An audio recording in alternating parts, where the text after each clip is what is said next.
Ancient Egyptian gods. We're going to be talking about my favorite god, Lord Anubis.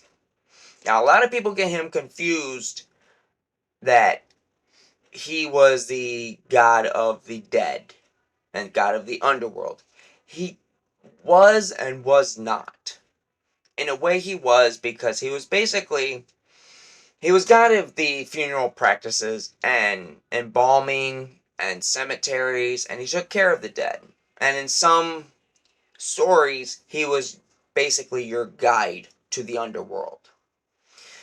See, he was represented by a jackal, which to many people, it was basically like the way I would describe it is like a hairless coyote in a way, but not really like that. Or he was a figure of a man with the head of a jackal, which is basically what everyone pretty much knows him as. And in the early dynastic period and the Old Kingdom, he enjoyed a preeminent, though not exclusive, and this is what I was talking about, position as Lord of the Dead, and was later overshadowed and kind of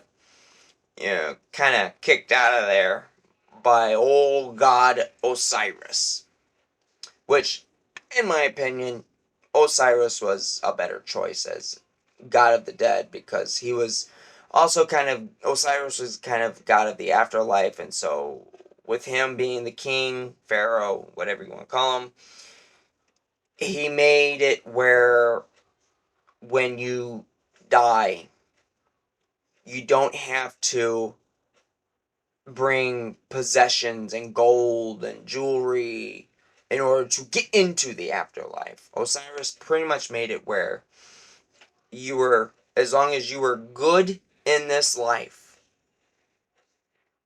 which I believe that everyone should be, if you are good in this life, then you will have a fantastic afterlife.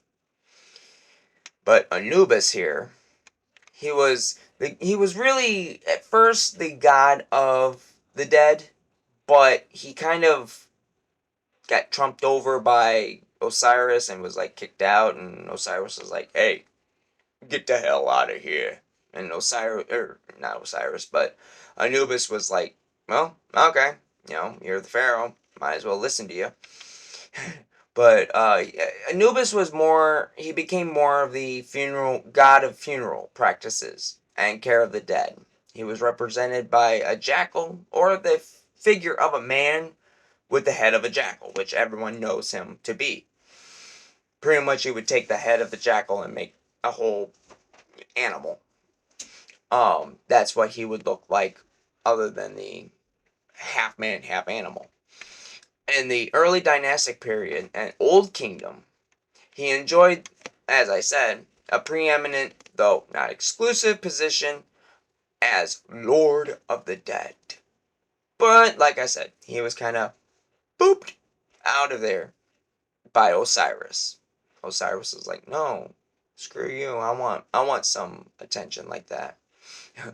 um, in Egyptian mythology, Anubis was the deity of cemeteries and embalming, as well as the protector of graves. Now, the reason why he was the protector of graves, and they kind of made him that type of god, is because he jackals were found all around cemeteries, which is why they were like, well, okay, then Anubis must be protecting the dead. As any other culture or religion around the world, or sorry, with any other culture or religion around the world, the Egyptians believed in paying respect to the dead. Therefore, they conducted elaborate ceremonies and mummification processes to help the deceased pass smoothly into the afterlife. Anubis was a deity who played an important role in the journey. Depicted as the black head of a jackal, Anubis helped mummify Egyptians when they died. Black represented the fertile soil of the Nile that needed to grow yearly crops. So the Egyptians believed that the color black symbolized good fortune and rebirth. Jackals were associated with death because they lurked around cemeteries and would eat decomposing flesh. Now, see, I didn't know that part about the eating decomposing flesh. That's a little morbid there. You know, they kind of sprung that on me here. So, I'm like, okay, whatever you guys say. Therefore, by making Anubis the patron deity of jackals, the Egyptians hoped to protect the bodies from being devoured. It didn't work. In addition, as recorded in the famous Book of the Dead, better known as the Book of Going Forth by Day, Anubis's other jobs was to stand in the hall of the two truths and weigh the hearts of people seeking judgment. So that's the picture you'll see where they have Anubis and then the scales, and I'm going to be talking about that in a moment. And with this comes a scale. If your heart's heavier than a feather, then your soul's going to be eaten and you're not going to have a very good afterlife. I'm very sorry to say. But if your heart was lighter than the feather, oh, great afterlife you're going to have. So, the human heart was balanced on a scale against Ma'at's feather of truth. If the heart weighed more than the feather, like I said, the person's identity would essentially cease to exist. So, bye-bye. The hybrid deity Amet, which is like a lion, crocodile, and just, I think, a couple of more animals, like all mashed together. Amet was basically a demon in Egyptian mythology. In some versions. In some other versions, he was a god as well. Amet would eat the heart, and the soul would be destroyed. So you would not have an afterlife, period.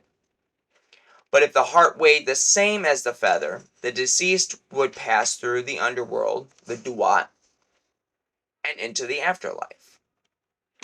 Since the Egyptians believed in the concept of Ma'at, which meant order, peace, and balance, death was regarded as importantly as life.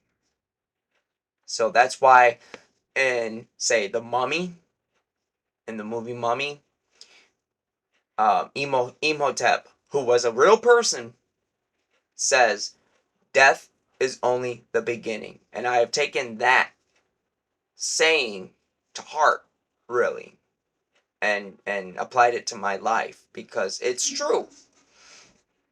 So when you die, yeah, I mean, you got a journey, you got some travels to do and whatnot, but in the afterlife, oh, my own, you would have, if you were a good person, which is why I like Osiris too, because Osiris believed, like he would say, what you do in this life matters. Basically what, Christian gods say, what you do in this life matters. It's also what happens in the afterlife that is great. Therefore, Anubis was a major, major part of the transition from life to death and back to life again. Which I never understood why the Egyptians brought all the gold and all that stuff with them. Because, I mean, if you think about it logically, you're, you're not going to need it. If you're going to have an amazing afterlife, you're not going to need all that gold and silver and jewelry and all that stuff. You're not going to need it. So, Anubis, he was a very important deity. He was a very important god to the Egyptians. And when they would mummify pharaohs and just Egyptians, period, you people might have seen that, like in the mummy, there would be people wearing a mask or a helmet, if you will, of Anubis. And they do have some of those saved and preserved in Egyptian museums in Cairo, and I believe um in London. But they would wear those to symbolize and pretty much imitate Anubis doing it. Because Anubis is a very busy guy. He can't be everywhere at the same time. I'm sorry, that's my dog if you heard that. But he was all, if I'm not mistaken, I believe he was also the deity for dogs as well, because he was jackal-headed, dog-headed guy. So I believe he was also part of that. But don't quote me on that part. I might be wrong on the deity for dogs and whatnot.